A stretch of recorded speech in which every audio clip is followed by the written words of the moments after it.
selanjutnya nanti kami masih menunggu emergency use authorization atau penggunaan dalam keadaan darurat, surat DUA itu dari Badan POM yang rencananya akan diterbitkan pada tanggal 11 Januari 2021 ya. Nah, nanti setelah itu baru kami boleh mengirimkan vaksin ini ke kabupaten kota. Untuk tahap pertama yang akan dilakukan vaksin adalah petugas kesehatan ya. Untuk di Kalbar ini petugas kesehatannya tercatat dalam sistem informasi sumber daya manusia kesehatan itu sebanyak 26.651 orang. Nah ini nanti kita secara bertahap akan melakukan vaksinasi. Pak, kan tahap awal katanya 18.000 ini Pak, kok datanya 10.000 Pak, cuma dijelasin. Ya, jadi memang kemarin kita melihat kapasitas cold room kita juga ya. Kapasitas cold room kita itu hanya berkisar 18.000 sampai 20.000 untuk tambahannya, untuk tambahan vaksin. Sementara sebentar lagi itu akan masuk vaksin Japanese encephalitis ya. Jadi kami minta agar di drop dulu 10.000, kami bagikan dulu, baru nanti pengiriman selanjutnya akan dilakukan secara bertahap ya. 10.000 itu udah ada belum Pak? Alokasinya kemana aja Pak? Nah, 10.000 ini nanti akan kami bagikan secara proporsi. Jadi berdasarkan proporsi tenaga kesehatan per kabupaten kota di Kalimantan Barat ya. Dan untuk distribusi ke kabupaten kota pun akan dikawal oleh personil dari Polda Kalimantan Barat. Pak, perjalanan tadi ada kendala ya Pak dari sana ke sini Pak? Dan itu yang saya ngomong.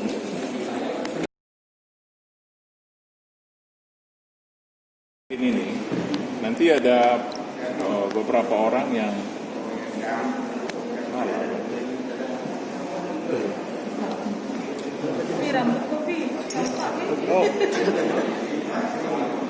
ada beberapa persyaratan yang harus dipenuhi untuk mendapatkan vaksin COVID-19 ini, persyaratan kesehatan ya, atau saya sebutkan kontraindikasinya ya. Jadi kalau seseorang pernah menderita kasus konfirmasi COVID-19, maka vaksin ini tidak diberikan. Vaksin tidak diberikan kepada ibu hamil dan menyusui. Kemudian apabila seseorang sedang menderita ISPA, misalnya demam, batuk, pilek, sesak dalam 7 hari terakhir. Kemudian apakah tidak diberikan kepada seseorang yang keluarganya sedang dirawat di rumah sakit karena COVID-19.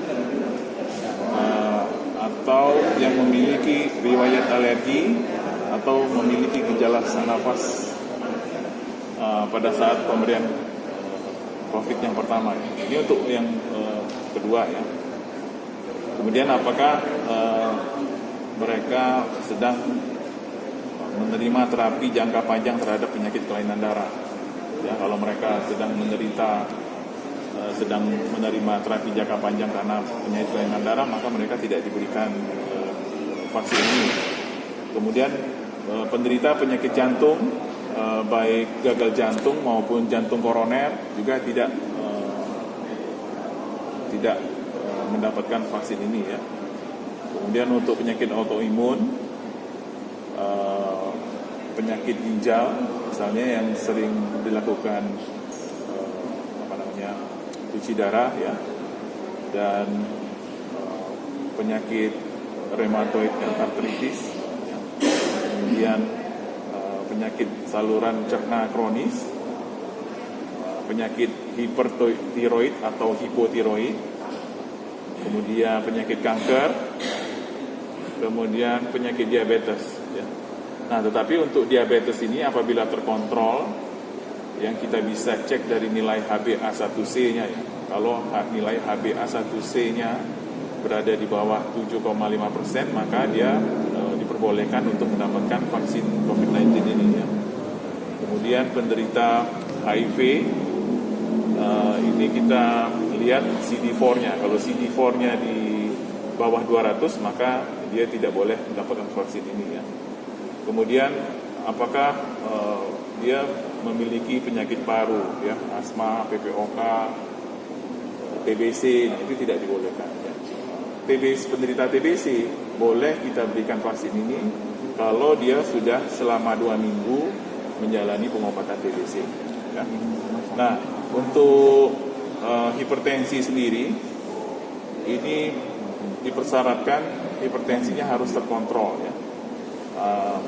Mereka yang diperbolehkan mendapatkan vaksin adalah untuk yang tensinya di bawah 140/90 mm. Pak, kenapa pasien